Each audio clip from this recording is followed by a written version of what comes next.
बंगाल में चल रहे एसआईआर को लेकर वहां के राज्यपाल सीवी आनंद बोस ने विस्फोटक खुलासा किया है। उनका कहना है कि एसआईआर के बाद अवैध बांग्लादेशी बॉर्डर पार कर अपने देश जाने लगे हैं। अवैध घुसपैठियों को लेकर बड़ा बयान देते हुए उन्होंने कहा कि अगर एसआईआर की शुरुआत नहीं होती तो ये लोग चुनाव प्रभावित कर सकते थे। हालांकि अब इसकी उम्मीद कम है। वैसे इवेंट के दिन हुए बवाल पर उन्होंने कहा कि वो बंगाल के लिए एक काला दिन था और इसकी न्यायिक जांच होनी चाहिए। हमारे सहयोगी हिमांशु शेखर मिश्रा ने पश्चिम बंगाल के राज्यपाल सीवी आनंद बोस से खास बातचीत की। सुनिए। एसआईआर का आपका क्या अनुभव है? अभी तक जो एसआईआर की प्रक्रिया आगे बढ़ी है पश्चिम बंगाल में, उसके क्या कारगर नतीजे सामने आए हैं? प्रजातंत्र में राइट ऑफ वोटिंग सैक्रोसैंक्ट है। एसआईआर उसके लिए एक आवश्यक प्रक्रिया है, ये होना ही है।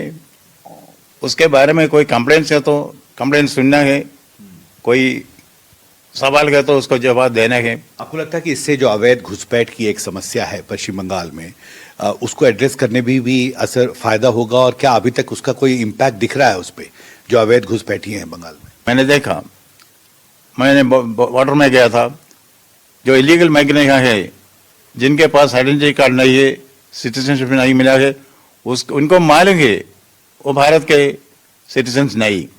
ये लोग यहाँ से कोड पास करके उनके देश के लिए जाते हैं। ऐसा एक रिवर्स माइग्रेशन हो रहा है।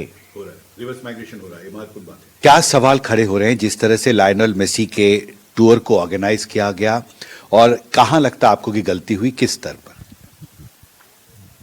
मेसी के आगमन में जो हंगामा हुआ, बहुत दुख की बात है। It's a national Shem.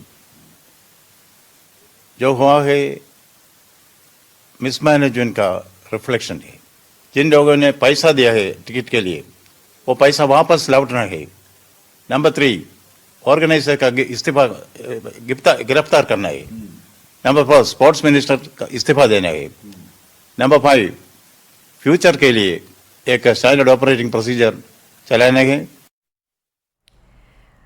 और पश्चिम बंगाल में चुनाव आयोग ने एसआईआर का ड्राफ्ट जारी कर दिया है, जिसमें 58 लाख से ज्यादा वोटर्स के नाम कट गए हैं। इस पर टीएमसी ने सवाल उठाए तो वहीं बीजेपी ने कहा कि बंगाल में अब ममता का गेम ओवर हो चुका है। एसआईआर पर संग्राम, बंगाल में 58 लाख कटे नाम। बंगाल में नई लिस्ट पर तकरार, एसआईआर ड्राफ्ट पर आर पार। बहुत ही अन्याय है।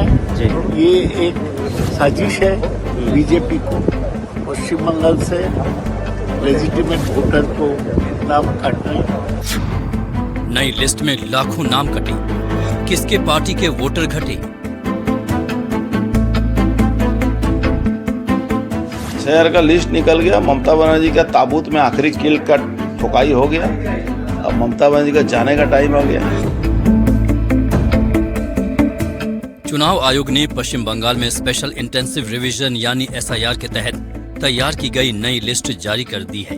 इस सूची में वो नाम हैं जो मतदाता सूची से हटा दिए गए हैं। रिपोर्ट के मुताबिक हटाए गए नामों में वो लोग शामिल हैं जो या तो स्थानांतरित यानी कि ट्रांसफर हो गए हैं। इसके अलावा मृत पाए गए लोगों के नाम और जिनकी पात्रता की पुष्टि नहीं हो सकी है, उनके नाम भी इस लिस्ट में शामिल हैं।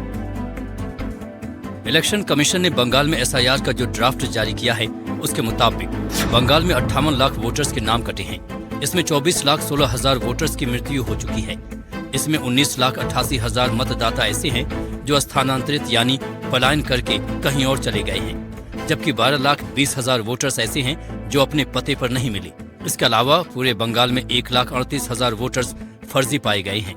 रिपोर्ट में ये जानकारी दी गई है कि 57,000 वोटर्स के नाम अन्य वजहों से हटाए गए हैं।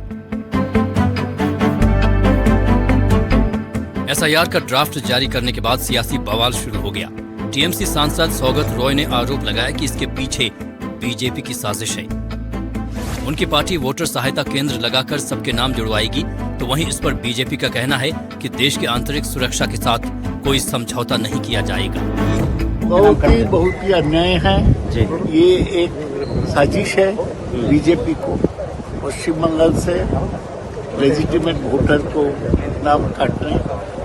बट हम लोग कोशिश चलाएंगे। हम सब जगह वोटर असिस्टेंट सेटअप किए हैं और हम 6 नंबर फॉर्म भर के फिर वोटर को इनपुट करने का काम करेंगे। ये राजनीति के ऊपर रुझान का सवाल नहीं है। पूरा हिंदुस्तान की जनता अपना इंटरनल सिक्योरिटी से कंप्रोमाइज करने का मूड में नहीं है। वोटर लिस्ट का शुद्धिकरण हो रहा है। शुद्धिकरण प्रक्रिया में सभी पॉलिटिकल पार्टीज ने भाग लिया, तृणमूल कांग्रेस ने लिया, और हम लोग विश्वास करते हैं ये 60 लाख पे शंका खत्म हो जाएगा, ऐसा नहीं है। 1,70,000 1,70,00,000 वोटर अब इस स्कैनर के नीचे है।